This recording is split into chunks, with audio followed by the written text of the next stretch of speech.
I heard footsteps. When I looked back, I saw the man following me.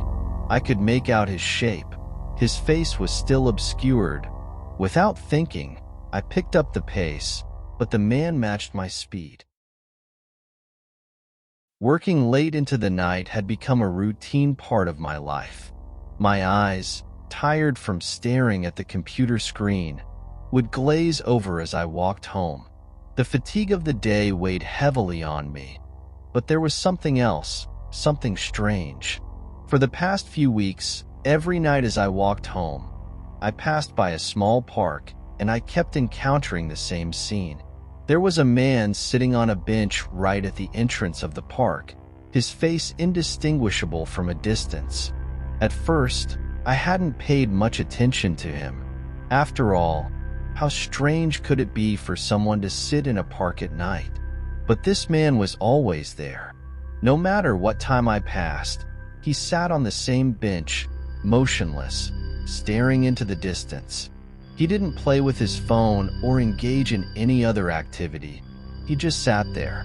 One night, after leaving work, I was walking home again. I was tired, as usual, and passed by the park. My eyes drifted to the bench once more. The man was there again, sitting motionless. By now, I had grown accustomed to seeing him there at this hour, but the unsettling feeling inside me kept growing.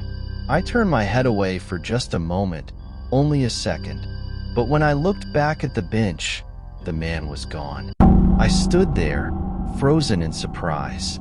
Just seconds ago, he had been sitting there, but now it was as if he had never been.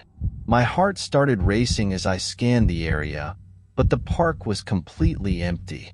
With a rising sense of unease, I hurriedly made my way home. However, the path to my house led through a narrow trail at the edge of the woods, just beyond the park. That trail always gave me an eerie feeling, as though something might jump out from the shadows at any moment. But this time, the fear was deeper. Halfway down the trail, I heard footsteps. When I looked back, I saw the man following me. I could make out his shape. His face was still obscured, but he was slowly approaching. Panic gripped me, my breath caught in my throat, and my heart pounded in my chest. Without thinking, I picked up the pace, but the man matched my speed. I broke into a run. I veered down different paths through the forest, trying to lose him. Branches slapped against my face as I hurried through the trees, not knowing exactly where I was going, only knowing that I had to get away from him. After running through the depths of the forest for some time, my breath was nearly gone. My steps slowed.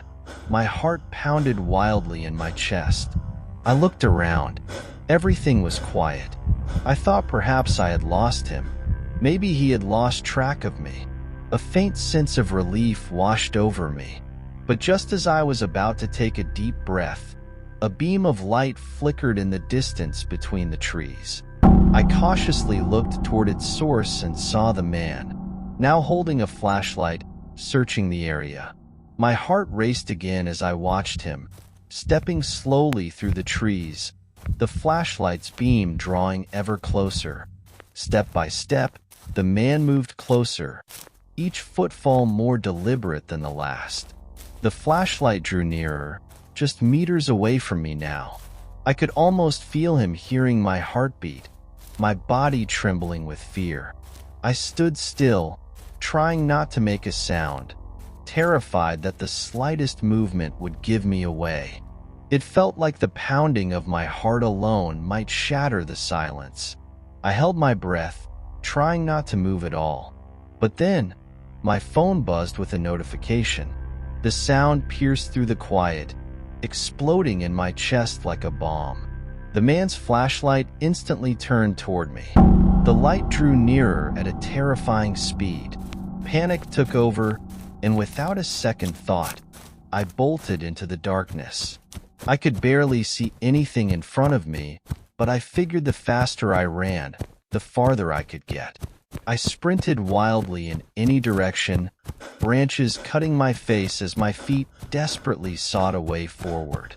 All I knew was that I had to escape. As I ran, I could feel the distance between us growing. Thankfully, I was faster than him. There must have been a bit of space between us now. As my heart hammered in my chest, I allowed myself a brief moment of relief. But just then, my foot caught on a rock. I tumbled to the ground. Grass and stones dug into my skin, but the real pain shot through my ankle. I had twisted it.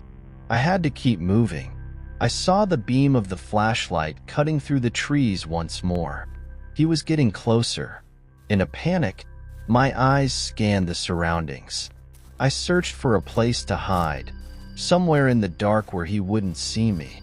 With my ankle throbbing in pain, standing up wasn't an option, so I began to crawl. The man's footsteps drew nearer.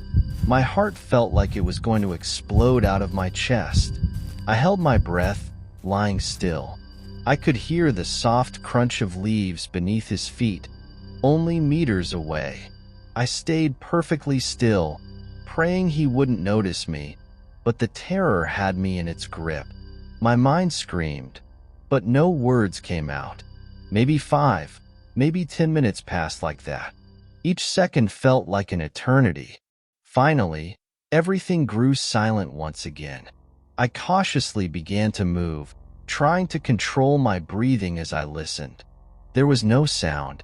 Slowly, I began to crawl forward again, my ankle screaming with pain with every movement, but I had no other choice. Limping, I pressed on quietly. In the distance, I saw a light. It had to be a street lamp. A flicker of hope sparked inside me. I was almost free, almost home. Despite the pain in my ankle, I pushed forward toward that light. But as I got closer, my blood ran cold. The light wasn't a street lamp. It was a lantern, hanging from a tree. I stopped in shock, my mind struggling to make sense of what I was seeing. And at that moment, I heard a twig snap behind me. As I turned around,